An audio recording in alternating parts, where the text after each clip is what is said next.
फिर यूज़ किया, कितना ज़बरदस्त लग रहा है। Their trees grew close together and their branches touched like old friends holding hands. On the other side of the wooden path sits a large pond with a lawn beside it.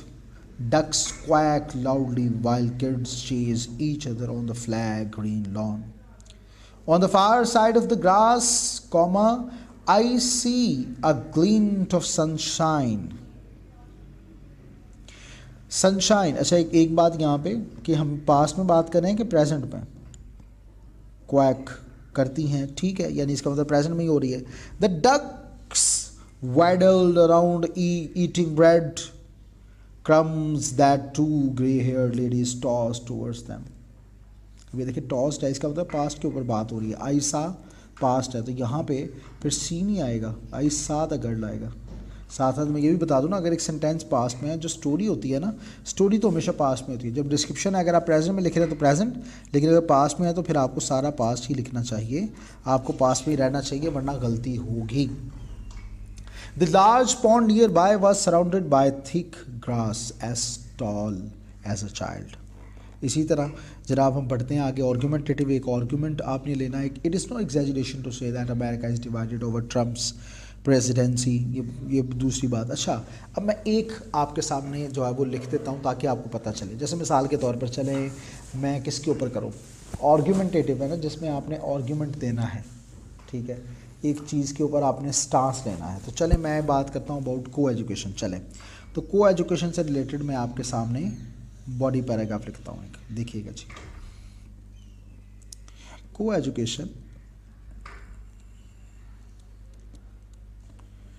is not acknowledged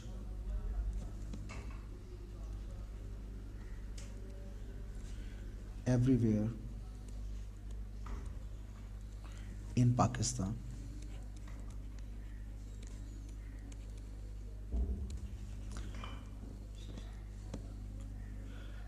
But if we consider carefully,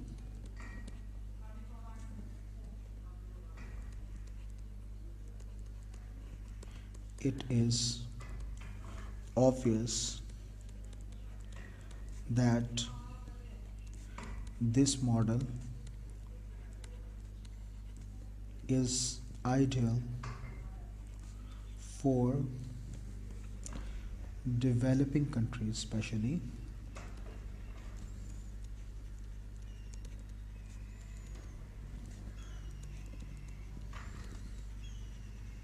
because these countries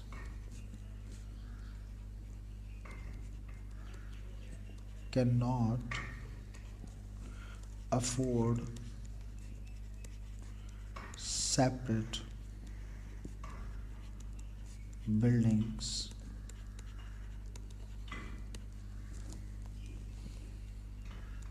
ठीक है, ये पहली बात। इसी तरह इसके साथ आप दूसरे पैराग्राफ को भी लेके जा सकते हो, मैं वो भी साथ यहाँ पे लिख देता हूँ। On the other hand,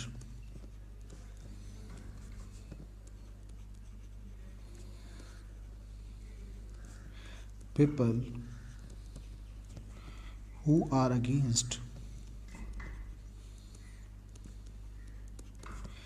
this system, co-education वाला, they consider it immoral.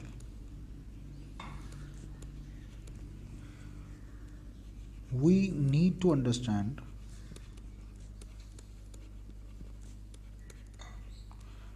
that immoral behavior या प्रैक्टिस, जो मर्जी आप लिखने, इज एवरीवेयर।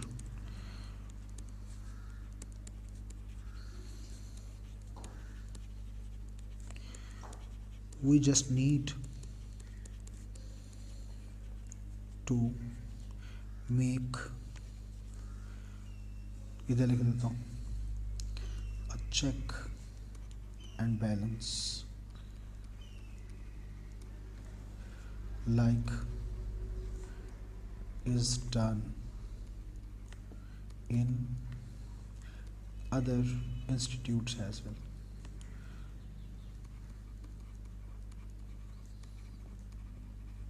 ठीक है, बस इसके ऊपर बात, ये 2 पैराग्राफ्स बन गए।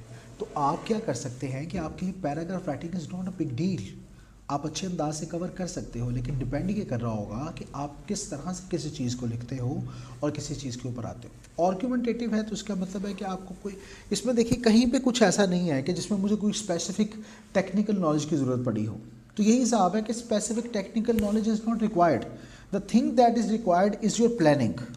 आपकी प्लानिंग होनी चाहिए कि आपने लिखना क्या है, और फिर उसके बाद उसके अंदर सेंटेंस की कोई मिस्टेक ना हो। ठीक है, सेंटेंस की कोई मिस्टेक नहीं है, इसका मतलब है you are doing your part very well. तो ये चीज़ों को ध्यान में रखना बहुत ज़्यादा ज़रूरी होता है। जब तक हम इन चीज़ों को अच्छे तरीके से माइंड में नहीं रखेंगे, जब तक हम इन चीज़ों को अच्छे तरीके से नहीं सोच के रखेंगे, तो इसका मतलब है कि we are doing something wrong. हमें इसको ठीक करने की ज़रूरत है, हमें उसको सही तरीके से डेवलप करने की ज़रूरत है। तो ये चीज़ों को माइंड में रखना बहुत ज़्यादा ज़रूरी होता है। अच्छा, आप ये देख रहे होंगे कि मैंने ये बॉडी के पैराग्राफ जब लिखे तो मुझे ज़्यादा टाइम नहीं लगा, एक पैराग्राफ में ज़्यादा से ज़्यादा मुझे 2 मिनट लगे होंगे। ठीक है, तो वजह, और आप टाइप कर रहे होंगे तो चले फर्ज कर लें कि आपको 3 मिनट लग गए, 4 मिनट भी लग गए, तो आप अपनी टाइम मैनेजमेंट का लाजमी ख्याल रखें, पूरे तरीके से इसको कवर कीजिएगा, चीज़ों को कवर कीजिएगा ताकि आप अच्छे तरीके से कवर करें। तो this is the main thing that you have to do. अच्छा, अब इसी के साथ अब आगे बढ़ते हुए हम आगे चलते हैं। मैं यहाँ पे थोड़ा वीडियो को पॉज करूँगा और फिर उसके बाद यहाँ से आगे बढ़ूँगा जी।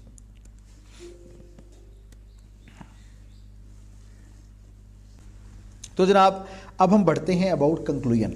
Conclusion and introduction is one paragraph only, हमने पहले भी पढ़ा। तो चलें अब कंक्लूजन की तरफ बढ़ते हैं। तो याद रखें कि कंक्लूजन असल में क्या है, ये एक जजमेंट होता है या डिसीजन होता है जिसे फॉर्म किया जाता है एक पीरियड ऑफ थॉट के बाद। ठीक है, अगली बात, कंक्लूजन जो होता है ये आपकी थीसिस का, आपकी लिखी हुई बात का क्रक्स यानी निचोड़ होता है, ये बात भी याद रखें।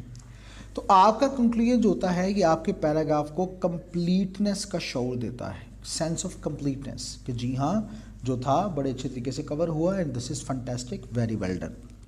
इसी तरह आगे जब बढ़ते हैं तो कंक्लूजन जो होता है ये रैप अप होता है या सम अप होता है आपकी ओपिनियंस का। अगर आप कंक्लूड किसी पैराग्राफ को करना चाहते हैं तो टॉपिक के पैराग्राफ को, तो आपको ये ट्रांजिशनल वर्ड्स और फ्रेजेस को ज़रूर यूज़ करना चाहिए। ठीक है, अब वो क्या है देख लीजिए।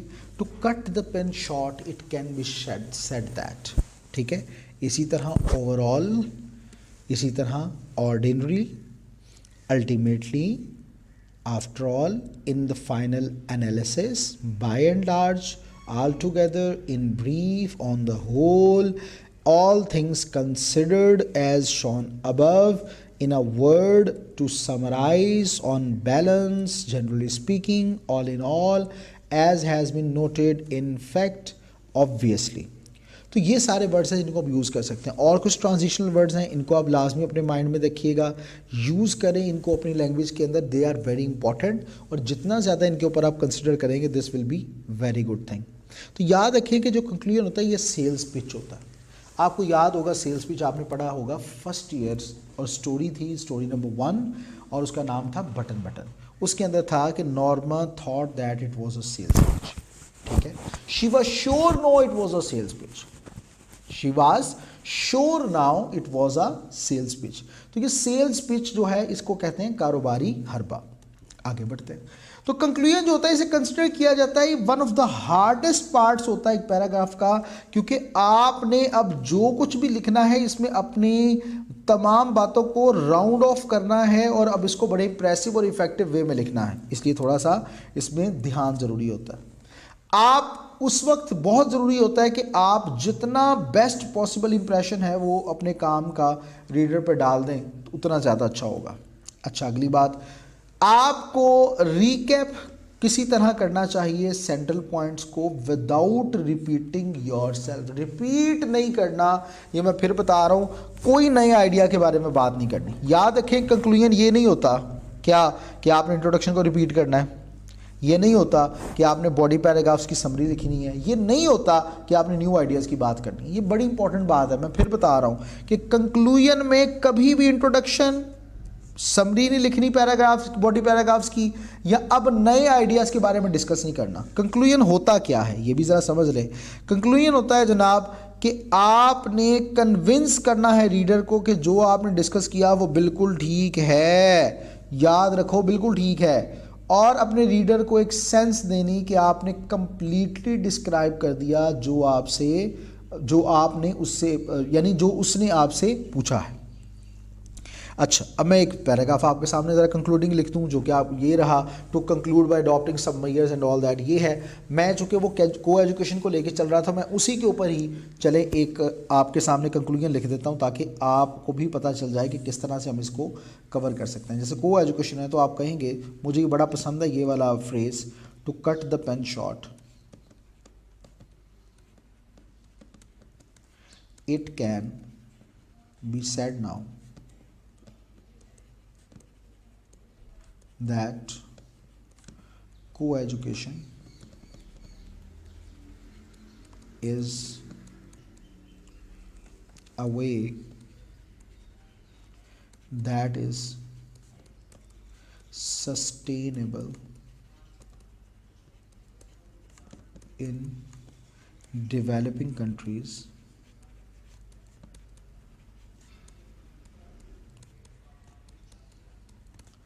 although there are some issues, but through proper management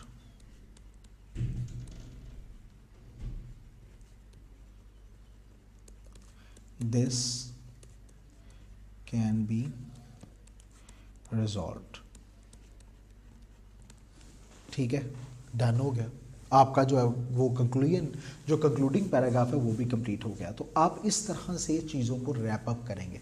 देखिए, मैंने कहीं पर भी कोई ऐसी बात नहीं लिखी कि जिससे क्या होगा कि बॉडी पैराग्राफ्स को रिपीट किया गया या इंट्रोडक्शन को रिपीट किया गया या कुछ ऐसी बात। तो इसी चीज़ का आपने ख्याल रखना है।